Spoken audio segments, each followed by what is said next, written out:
Hello guys, in this video I'm going to show you how to replace your Revolut debit card. Very easy, I'm going to show you step by step. Just open up the application, see the Revolut app and go to the home page. On the home page, go to the top right corner of the screen to the cards menu. Inside the cards menu, you will see all your cards from the Revolut application. You can see your virtual cards, your physical cards, and select the one that you would like to replace. Once you open that, go to the settings menu, which is right here. Inside the settings menu, if you scroll down all the way to the bottom of the list, you will see this option, replace card. And if you tap on that, you can basically give the reason for the replacement. Is it damaged? Is it lost? Is it stolen?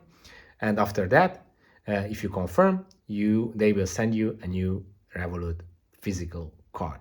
Very easy. If this video was helpful for you, please consider sending a super thanks donation.